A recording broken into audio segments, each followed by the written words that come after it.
Hey there friends, it's Glenn with Camp View, and today we're going to review the campgrounds of Kodachrome Basin State Park.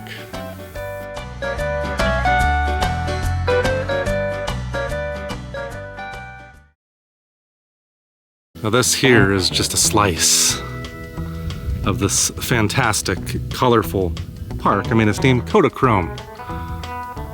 I believe it was named Kodachrome in the 1940s, and licensed by, and that name was approved to be used by Kodak. I wonder if it was a marketing thing.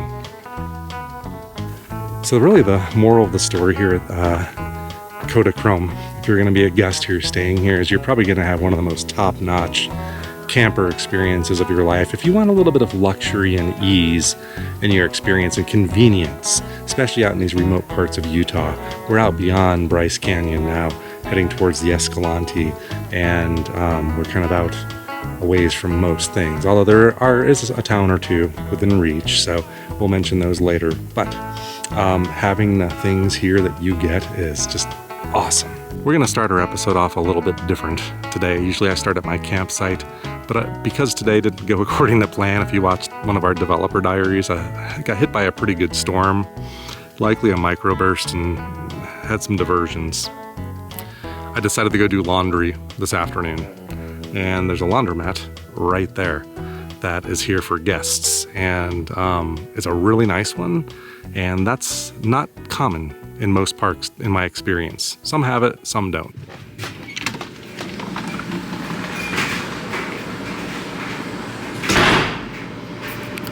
So here I am in their little laundromat. It's a quaint little thing. I spent about 22 minutes or so left on my load, then I gotta put it in the dryer. And I might do some coding here for Camp View. That's what I'm actually gonna do. I got thwarted on something I was doing earlier for a dev diary by a storm, so I'm gonna actually go code out and maybe present that on a different episode. But I did want to show you, you have this awesome laundromat. There's my stuff washing now. And even if you forgot soap, they have this, which I don't think they had that even at Sequoia National Park. I don't remember them selling soaps. They did have a laundromat there though. The only womp womp moment that I had, maybe this will be a lesson for you, is I only had $20 bills. And there's a machine that gives you quarters which operate the machines. That's $2.25 for a round. The washing machine looks like $1.50 for the dryer. You know how these dryers go. You're probably gonna have to do 2 or like 1.5 loads if you want it completely dry. So plan on $3. Unfortunately, yeah, when you have $20 worth of quarters, oh my gosh, just the king's bounty. I was gonna buy laundry on the house for everybody, but they had already gotten started. So that sucked, but that's my bad. That's not anybody else's bad, but they do have, like I said, the machine right there, but you will need cash. It doesn't take credit cards or debit. Same with the soap center, accepts coins only. What makes this tale so much stranger too is that this place is virtually a ghost town right now. I would say in a pretty popular season. I came from Zion National Park from here, and that was packed to the brim with people. Ironically, and I'm sure Bryce Canyon is right now too, right? And that's not far away. In fact, the campground I'm staying in, or the campsite, is called Bryce View, because you can kind of see some orange cliffs on the background, but there's nobody here. And yeah, it's a little warm during the day, I will admit, but it gets down into the 60s at night, maybe even to the 50s. So to me, that's perfect camping weather, and there's nobody here. Now, I'm sure there are times where this place is hopping. I don't think they'd put all this stuff in here if it wouldn't. But I mean, this is a camper, like somebody that wants seclusion and an amazing landscape with amazing camper services. This is just the tip of the iceberg, trust me. This is the place. I'm in love with this place. They even have like a couple cozy cottages to rent in there where some people staying in there, and they kind of pulled up. So I don't know much about those. And that's not what we're here for. We are campers, and we're camping in the dirt and mud in tents. So, but just note, maybe look up on the website if that's something of interest to you. I would do it. I would totally do it for like a relaxed, chill vacation. All right, let's start to break down the business here. I'm going to tell you what we're going to do. They have this place divided up. I think there's like 60 campsites or something like that, divided up amongst 3 campgrounds. So there are like 3 separate locations spread out through the park. I almost think of them as campground loops, but the campground is just kind of spread out. So it makes sense for them to call them campgrounds. Like I'm in Bryce View Campground, for example. So when you go to the reservation site, it should be the Utah State Reservation Site, Reserve Utah, something like that. I'll put a link in the description for you. You'll see them listed as different campgrounds, and that's why. So we're going to go take a look on foot at all of them, and I'll show you mine, but I can tell you I'm one of only 2 people in my entire loop, and they're like catty corner to me. So I have had the best peace and quiet of any camping I've had, and any time I can remember, really. So for now, I'm gonna go do some coding, sit out here on that bench with these views to go with it, and do some camp view coding to build that app for you. Every spare moment I can find, I gotta do something. Got my clothes washed and folded. It's so nice when you're halfway through a camping trip and now you have clean clothes again. I had someone back up, it's not a problem, but it's just a nice feeling, right? Anyway, I'm back at my campsite and I wanted to kind of kick off a little bit of a tour, and we're gonna start really getting into what makes this place click for me. So I'm not trying to cover slim up or anything, my truck. I'm letting the canopy dry off from a little mishap I had earlier with our sunshade. It kind of took a flight up into a tree when we had this very unexpected storm that we got some hail, I got really hard rain, and it's making me wonder if that's why this particular tree snapped in half. This is before my trip this time, but I came here, it was already broken like that. But anyway, this place has some brutal weather this time of the year just to be prepared for. But it's worth the trade-off and the risk to me for the seclusion you very much are going to get here. Our tour starts today at Site 58 on the Bryce View campground loop here in Kodachrome Basin State Park. Why do they call it Bryce View? Well, you're not going to be able to see right now because the sun's shining right at us, but over there I promise you are the orange cliffs of Bryce Canyon, which is off in that direction. So that's your first clue that we're not far from there. Try to get some shots of that later, or maybe show some shots I took on a different video. But anyway, I'm on a corner here on Site 58 in this campground, but everything is very nicely spread out, as you're going to see. But I will tell you, now in retrospect, I would say loving Site 58, but there's many better ones than that. I'm kind of disappointed now that I didn't choose something different, but that's all right. There are some sites with hookups, but I do want to point out that this loop does not have anything like that. There is a flushing toilet though and sink over there we're going to go look at, which is a nice touch. But anyway, other than that, I didn't see really any. There's no water at the sites. There's a water pump near the bathroom, but the driveways are quite sizable. And I love how they're offset way off the road. I mean, that's like your little front yard, and this site, my neighboring site, and they're tucked away back there nice, and they have a lot better shade because their trees are standing and healthy. One of the first things we always do on these things once we get to the campsite is we're going to look at some of the amenities that you get at each campsite here. I'm letting things still dry off from my adventure earlier. My office table, and I think the chair is mostly dry now. But yeah, it's just been a heck of a day with the weather, but we survived.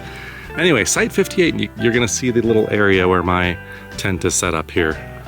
Like most of the sites on this loop, pretty level ground, although mine's bordering a hill here, so it's a little bit less level, but it's fine. It barely bothers me. I notice it slightly, but my tent's pretty much on the level spot, but picnic table behind it's kind of slanted. So I would choose the site if you didn't have a choice when you're reserving. I mean, it's a good site, but out of other ones here, it's a little bit askew, and there are better. Each site comes armed with a picnic table and your fire ring and grill, and there's something really cool about that, the wood situation where you can buy wood right here on our loop, a self-service option. How good is that? Why do other people not do that? The only people that have been here the whole time is that family over there, and I barely can hear them. They've been really cool, and I sleep early, so it's just been a really quiet, pleasant experience. Other than that, this place has been completely vacant. Barely see anybody even driving back here, like at all.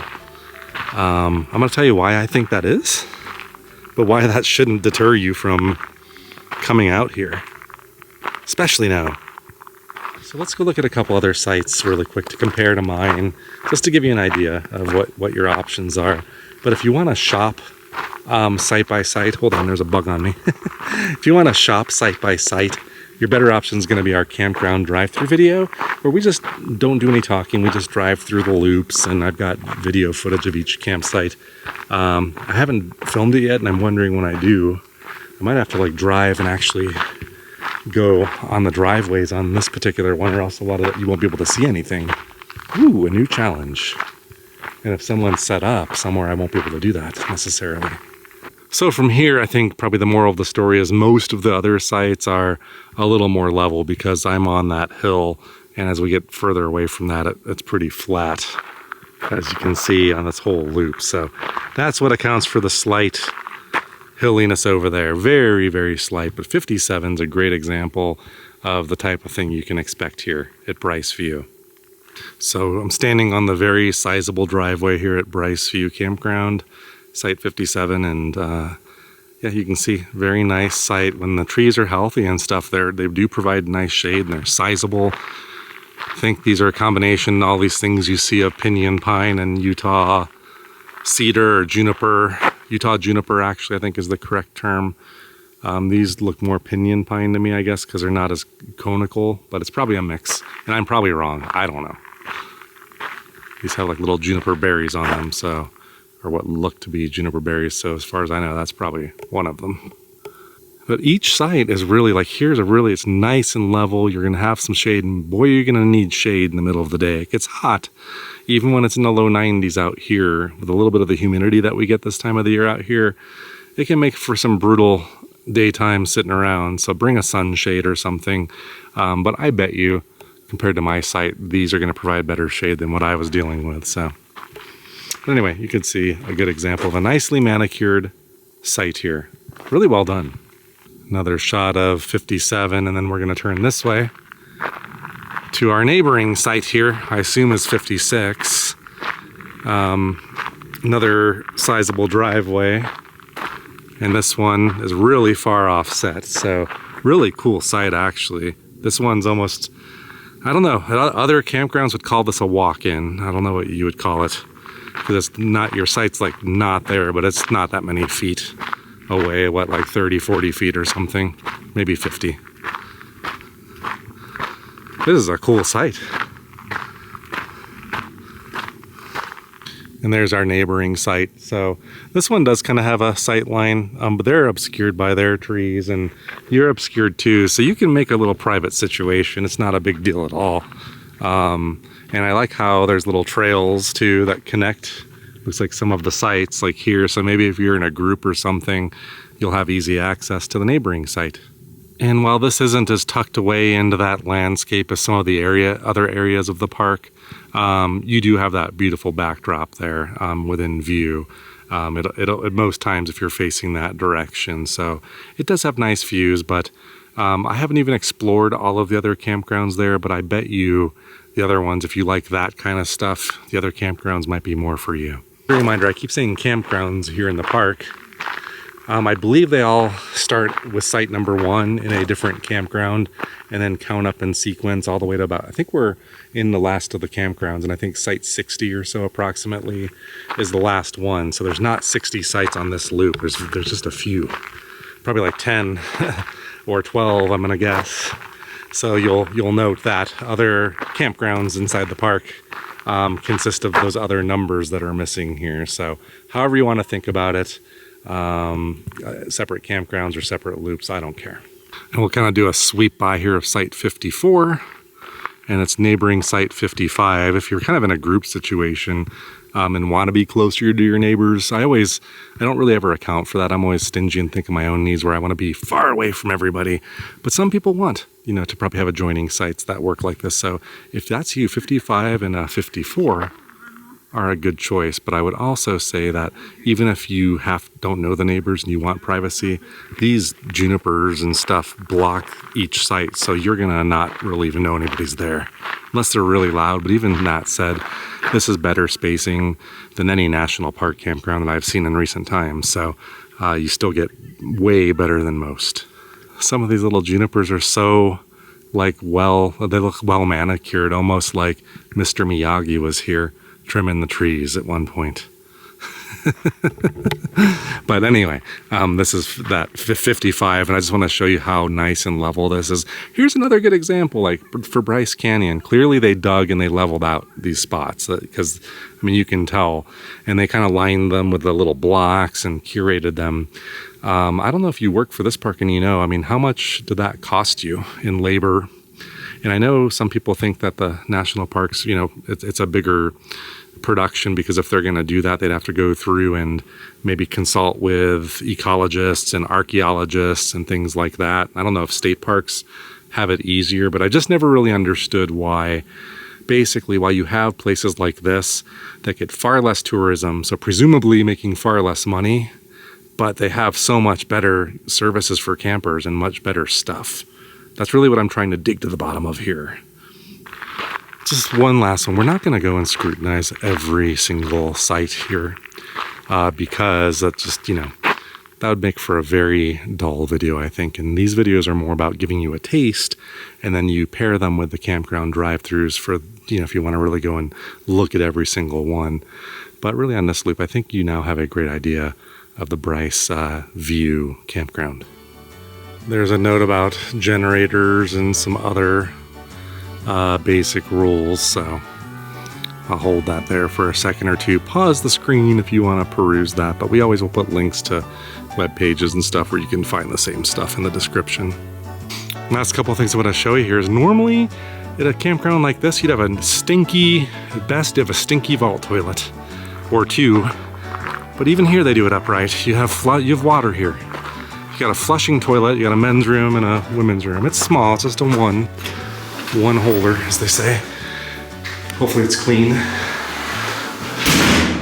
The water is a little colored, not because someone didn't flush, but I think it's like well water or something. I don't know, there's like a little tinge of dirt in it, but it's not what you might think. But yeah, very clean. And I mean, this is such a nice thing to have, so convenient. The final thing, and the first time I've ever seen this in my journeys, is a self-service firewood bundle thing where you basically, it's an honor system, but let me show you. It's $10. It supports the Cannonville, which is a town right outside of here, their youth program. You just put your 10 bucks in there and you grab yourself a bundle of firewood, and it's stocked. I mean, kudos. Like, this is the way it should be. And maybe look around, because other campers leave if you need something to help start your fire. There's no guarantee that that'll be there, but people have left some fire starter stuff and newspapers to help you. So anyway, I love that. Oh, and a trash dumpster to boot, so you don't have to pack your trash out. I mean, you are absolutely taken care of in this campground here. But Glenn, you're gonna ruin it for everybody by exposing this to the world. I hate you. I hate you. Yeah, I hear that one a lot. People actually truly, it's pure hatred. And I don't care. Because here's why. I do this year after year and you say that and it's always the same thing. Nobody comes out here. So, just trying to help out the one or two people that don't know that are cool. I also suspect that because it's not far from Bryce Canyon, you know, and the other big five technically here in Utah, that this place just has way too much competition, and people planning that once in a lifetime vacation, they can't fit this one in. That's what I think. So I don't think it's a secret. I just think that's probably what it is, and I really wouldn't worry about that too much, folks. Let's help the local economy and the people that are out here making a living. I'm sure they would have something to say about the hate against me saying, you know, showing things like this. This is night number 2 for me. I spent the night last night, and I'm spending the night tonight, and I've got 2 more nights here, so a total of 4 nights. So I think over the next couple days, we're just gonna make our rounds and check things out. So if my clothes look different, the weather looks different, the time of day looks different, it's because it is different. So I'm gonna leave you guys for tonight, so I can get some sleep, so I can get up early and make some movie magic for you. Next up on our campground tour is something I'm really super excited to show you.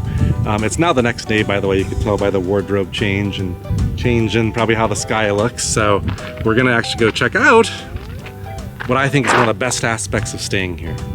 I guess before we look at the facility I want to show you, I guess I can show you the group site. Something we usually don't bother showing on this channel, just because I think group sites are usually in their own place. They're pretty self-explanatory and you really don't have a choice, usually. So what's the purpose of showing it, really?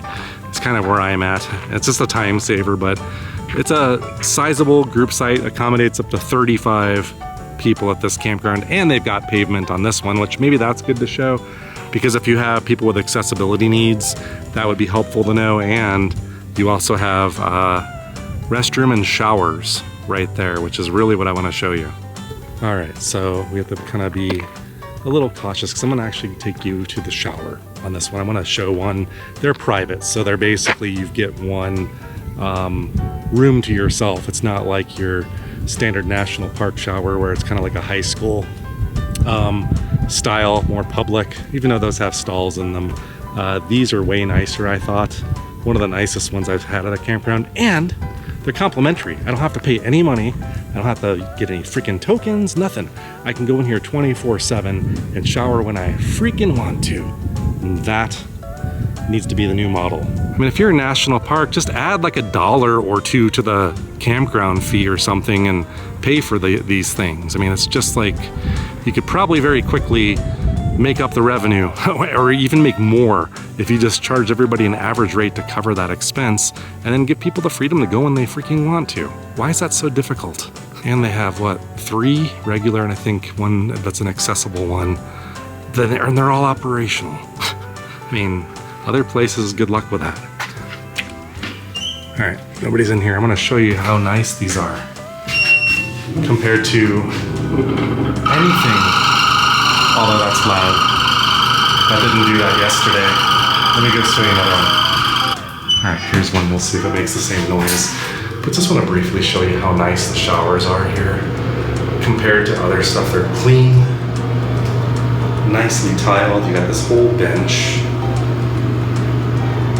I mean, and you got places to hang your towel.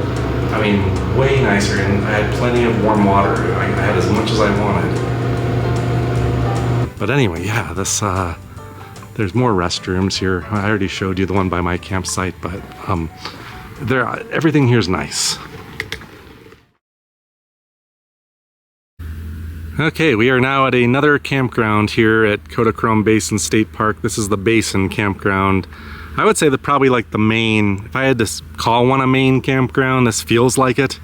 You're gonna have your RV sections here with electric hookups and all that. We'll look at a few sites. We're gonna walk it on foot. This campground's very vacant, so that campground's not taken tonight, and there's a whole bunch of other ones that aren't. So I'm just gonna park there in site 1, which I wouldn't take because it's right by the beginning. Although we'll look at it since we're here officially. Where are you, site 1? I guess if you parked here, not all of these I think are really RV friendly, so they have a mixture, I take it, of tent and not. So if this is where the site is there like a fire ring or anything back here? Oh yeah, look at that. We'll have to see, do all of the sites have a paved picnic area like that?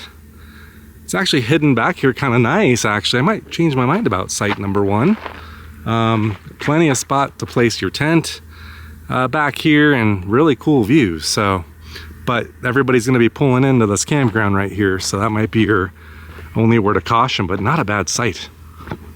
I already did my little campground drive-through of this campground, and actually all of them, so now I'm kind of acquainted with them, and I can tell you the report's phenomenal. It's the same thing I've been saying, really good spacing of campsites. This is site 2, little roundabout. All of them have these some of them have these little private areas in front. Really good idea, actually. These roundabouts with trees like that. That one has a little bit, site 2, more traffic behind it with other sites, but still it's reasonable. But let me show you this one across the street, site number 3. It's just the sites are far off the road. That's your other one, site 4, far away.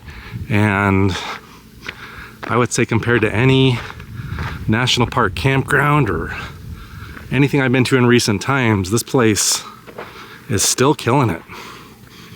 I just say more and more good things about it. And I love these paved areas. If you want to be comfortable, why not once in a while? This is luxurious to me. When you have like electronic equipment, you want to work on your laptop, you got all this natural shade. I wouldn't have to have that dang sunshade that broke already. I mean, I could recommend this for anybody. Tent camper, assuming they allow tents. I don't see why they wouldn't. You can clearly see they got spots tucked away behind the site. So phenomenal. Now off the bat, this one does feel a little bit more developed. Well, it certainly is more developed than where mine is, but you saw I even have a flushing toilet, everything I need. So I guess if you want a better chance at seclusion and quiet where I'm at, the only other people that were there have left already. So now I'm officially alone again tonight. So I'm very likely for the rest of the weekend as far as I know. We're not gonna look at every single one here, but 5. A little tighter over here, I'd say. Like 4 and 5 are kind of close, but still not bad. Really good shade over here. So I mean, if you go to book a site one day and there's not much available, you'll still be happy. And then site 6, see, I just don't think you're gonna go horribly wrong with anything. Even the things that are the closest together, like those there, I just saw where the people in 4 were sitting and they were far back. So I mean, there are all these little hidden nooks and crannies for where your tent and everything is. They took privacy very much into consideration here. I don't know if it was just coincidental or if someone actually had that in mind when they designed it, but whoever did, you're a sane, healthy person. I do plan on having a campground of the year every year at the end of the year, maybe top 10, because we're going to so many. But I'm going to tell you right now, Kodachrome, you are number 1 for now until somebody can knock you off my throne. Nobody's touching this. Do you guys know of any that you want me to visit that you think would compete? Please drop a comment, because I will, if I can get to it. And I suppose if you want a premier view of that formation, we're going to study on those formations in a different video. I'll give you the 3 theories of how they're formed, the geology. But yeah, I mean, if you want that view, that's the site number 9. It's all for you. I see that. I don't know, I think of like a ray gun up on its side. Is that what you guys see? I'm gonna call out site 15 because I think this is a cool site. Also, this driveway is ginormous. It brings you way back here. Now granted, your picnic table and stuff is out here in the open without much shade, but you get a view of that ray gun on its side. And I guess you're down here by a wash, but if you get a nice heavy rain, you could watch some flash flooding occur and hope it doesn't wash away your site. I shouldn't laugh because things like that can happen. But anyway, it's been a long time since a campground's got me excited, because it's, you know, it's not because they're not good all the time, but it's just, they're lacking in something. Something could always be better, and I can't think of anything to complain about at the moment here. 17's an interesting one that I think I should go check out, actually, because it has its own bridge. I mean, I've never had a campground with a bridge like that. You can pretend you're on a medieval moat with we can pretend that's some kind of a spire in a castle, right? That's what I see. Trying to keep this family friendly for everybody, but I love this campsite. This is way back here. And you got all these places to go set your tent up. And now I guess you do have the closest up view of the rocket ship. And here's an accessible site, number 18. And I'm not quite sure what this contraption is. I'm ignorant, I admit it. Anybody know? I mean, is it a special tent pad? Like with a hard floor, so like if you're in a wheelchair or something? Is that, do I got that right? And it's got grip too.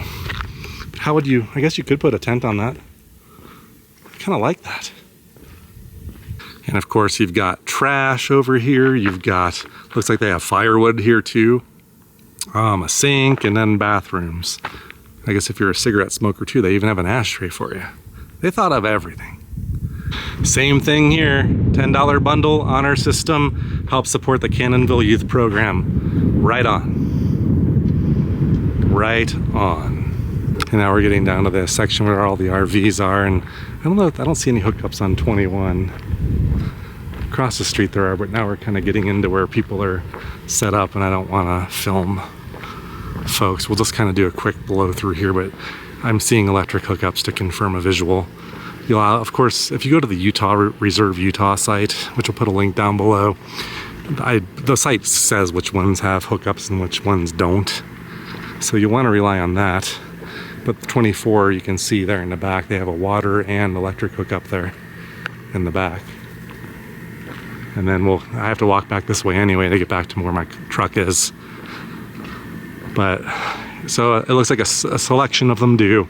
And then the ones in Arches Campground also do. So these sites are in the 20s and 30s. That's 27 on the left.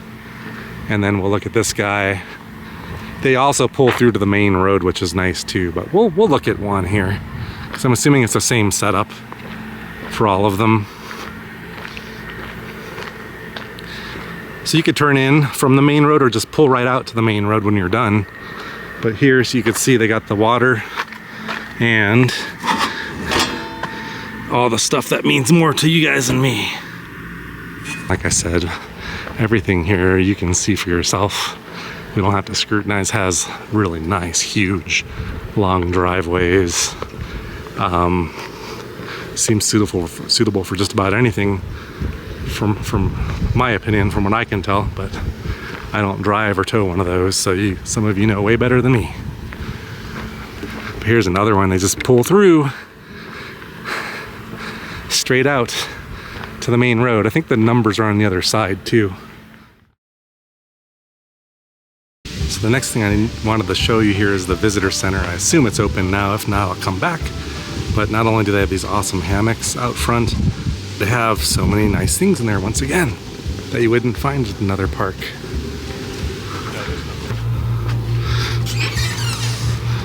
Oh my God. So anyway, they have a lot of information like to learn here. A map.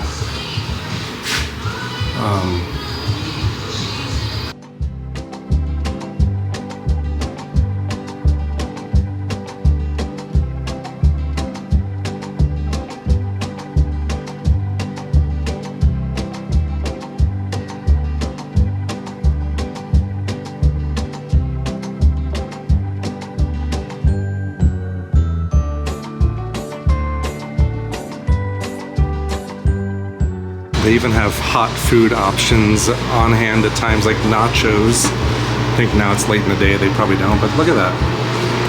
I mean, what other state park does all of this?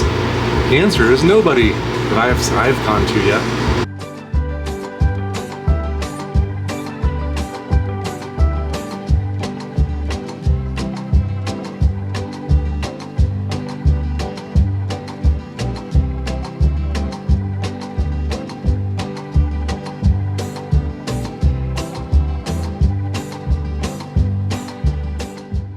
So interestingly, I was chatting with, I guess it's one of the rangers working in here, and I was asking him, how do you guys afford to do all this? I mean, I was like, nobody does this. I told him about Yosemite, and he said it's all kind of a more self-sustaining operation. So, I mean, seriously, like, I mean, if they're doing that, it's not like they have like hundreds of staff running around here. So the place is clean, just, I mean, a masterpiece.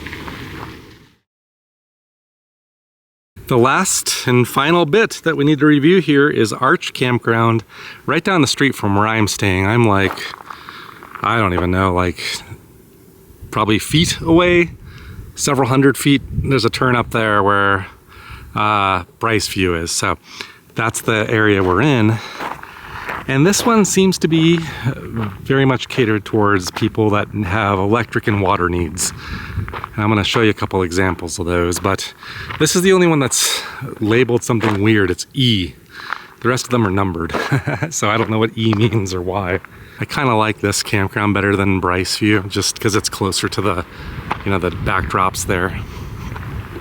But we'll look at a couple sites here. We're not gonna get too crazy here because the drive-through is gonna help you pick. And when I did my drive-through, I would say spacing and everything's pretty comparable and pretty level. The trend does continue that a lot of the sites are offset off the road. Some of them are blocked by this little area of vegetation and trees.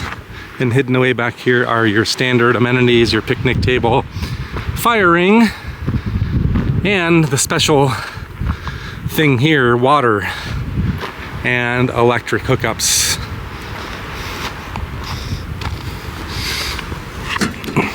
Just like in the Basin Campground. I'm not gonna go to every single site and validate that they have electric and water, although I think they probably do in this section. That's your job when you go to reserve a site. It'll tell you on the Reserve Utah reservation site if it has hookups or not. We'll get you a view of a few setups here. And there's not many sites in here you can see, like 10, I think, something like that.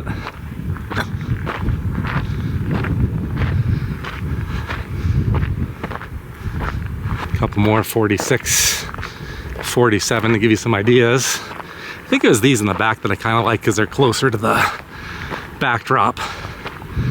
48 is lacking in shade, but perhaps the trade-off is you're backed up against this landscape here. And just like all the other ones here, it has the electric and water.